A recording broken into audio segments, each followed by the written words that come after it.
Hey guys, तर मला तुम्हाला एक गोष्ट सांगायची आहे. आज मला हे पूर्ण कपाट साफ करायला लागणार बिकॉज ही जी क्यूटची मांजर आहे ही कपाटाच्या खाली जाऊन अडकली होती आणि निघायचं बाहेर नाव नव्हतं. जर हिला काढलं नसतं तर ही कदाचित आज रेस्ट इन पीस असती. तर आम्हाला पूर्ण कपाट काढावं लागलं आणि my baby is fine now. My baby go. तर माझं कपाट असं काहीतरी झालेलं आहे. Let me show you. हे बघा, ही कपाट असं ह्याच्यासाठी झालंय कारण त्या दिवशी हे पूर्ण कपडे काढून मला हिला सेफ करावं लागलं. मग मी आणि मम्मीने सगळे कपडे खाली फेकले. नेहाल आणि काकाने हे कपाट असं उलटं करून तिला बाहेर काढलं. सो माझं कपाट असं मेस झालंय. So come with me, let's clean my कपाट.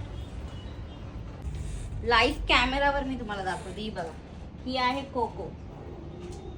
कपाट उघडं दिसलं की सगळ्यांना माझ्या कपड्यात जाऊन बसायचं असतं. I don't know Y. तो पण आता इथे होता बट मी कॅमेरा ऑन केला की तो गेलाय. तर आता हे सगळं मला असं खाली टाकावं लागेल. Don't have any option. आणि दुसरी गोष्ट, जे कपडे मी घालणार नाहीये हे शूटसाठी ठेवले. जे कपडे मी नाही घालणार ते मला आज पूर्ण काढायचे आहेत. मी देऊन टाकेल कारण की नाही ते ठेवून ठेवून काही नाही होत. फक्त मेसी दिसतं कपाट, अजून काहीच दिसत नाही.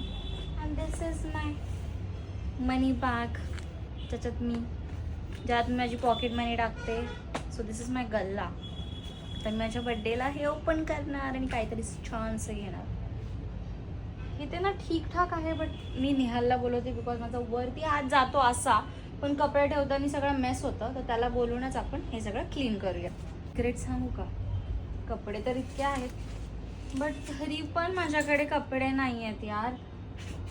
Girls is always like I don't have anything to wear. आणि खरंच माझ्याकडे पण काही नाही घालायला. माझा बड्डे येतोय आणि आता मला चेक करावं लागेल की असं काय आहे की जे मी फ्रेंड्स वगैरे सोबत घालू शकेल डिनरला जाताना किंवा लंचला जाताना. माझ्या लॉकरमध्ये पण कपडेच आहेत. हे सगळे वन पीस आहे. इथे मी वन पीस वगैरे ठेवते. इथे डेलीचे कपडे, इथे असेच असतात ड्रेस वगैरे आणि नाईट सूट.